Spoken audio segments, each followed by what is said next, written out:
ஏங்க எந்த விஷயத்திலயும் அவசரப்படக்கூடாதுன்னு இப்பதான் புரியுது. ஏன்? பாருங்க, ரோஹிணியோட மாமா வெளிநாட்டுல இருந்து வீடியோ கால் பண்ணி பேசுறாங்க. அப்ப நான் பார்த்தது ரோஹிணி மாமா இல்ல, வேற யாரோ தானே? இல்ல, நேத்து நீ சொல்லும்போது கூட ஒருவேளை அது வேற யாராவது இருக்குமோன்னு எனக்கு சந்தேகம் இருந்துச்சு. ஆனா இன்னைக்கு அந்த ஆள் ஃபோன் பண்ணி பேசினான் பாத்தியா, இப்பதான் எனக்கு சந்தேகம் அதிகமாகுது. கன்ஃபார்மா நீ பார்த்தது அந்த ஆள் தான். ஏங்க அவர் தான் துபாயில இருக்காருல்ல, அப்புறம் எப்படி இங்க இருக்க முடியும்? ஆமா, நம்ம 2 பேரும் அவர் துபாயில தான் இருக்காருன்னு போய் பார்த்துட்டு வந்தோமா. அவர் வீடியோ கால் பேசும்போது பின்னாடி எல்லாமே வெளிநாடு மாதிரி தானே இருந்துச்சு.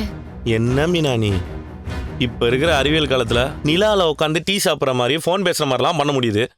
இது ஏதோ ஜிம்மிக்ஸ் வேலை. எனக்கு என்னமோ அப்படியெல்லாம் தோணலங்க. மீனா, அந்த ஆள் இங்க வந்துட்டு போனதுக்கு அப்புறம் ஒரு ஃபோன் கூட பண்ணல. ஆனா நேத்து நீ அந்த ஆளை பார்த்தேன்னு பார்லர் அம்மாட்ட கேட்டேன்னு என்கிட்ட சொன்னியா? அடுத்த நாளே அந்த ஆள் வீடியோ கால்ல வர்றான். இத்தனை நாள் வராதவன் இன்னைக்கு எதுக்கு வந்தான்? ஒருவேளை அதுக்கும் இதுக்கும் சம்மந்தம் இல்லாம கூட இருக்கலாம் இல்லங்க. இல்ல, கழுகு சுத்து போடுதுன்னா அது சும்மா இல்ல, அந்த இடத்துல அதுக்கு ஏதோ ஏற மாட்ட போகுதுன்னு அர்த்தம். அப்படிதான் இதுவும்.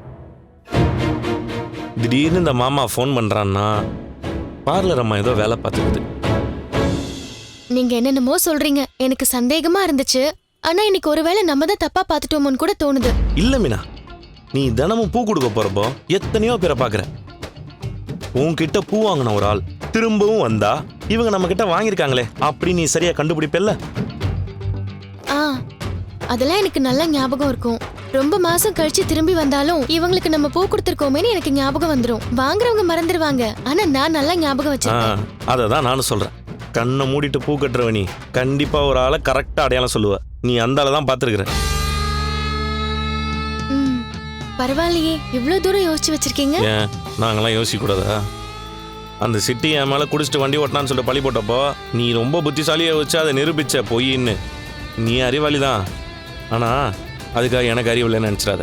நானும் 4 இடத்துக்கு போறவன் வர்றவன், 4 பேர்ட்ட பேசுவேன். எனக்கும் கொஞ்சம் அறிவு இருக்கு. ஏங்க இப்ப உங்களுக்கு அறிவு இல்லைன்னு யாருங்க சொன்னா? ஆனா இந்த விஷயத்துல எனக்கு இன்னும் கொஞ்சம் குழப்பமாவே இருக்கு. எனக்கு எந்த குழப்பமும் இல்லை. பார்லர் அம்மா என்னைக்கு இந்த வீட்டுக்குள்ள வந்துச்சோ அப்பல இருந்தே அது மேல எனக்கு ஒரு டவுட் இருந்துகிட்டே தான் இருக்கு. அது லைஃப்ல ஏதோ ஒரு மர்மம் இருக்கு. நிறைய தில்லாலங்கடி வேலைலாம் பார்த்துட்டு இருக்குது, ஆனா சிக்காம சுத்திட்டு இருக்குது. நீ பார்த்தது மலேசியா மாமா தான். அந்த ஆள் இந்த ஊருக்குள்ள தான் இருக்கான்னா கண்டிப்பா ஒரு நாள் என் கையில மாட்டோம்.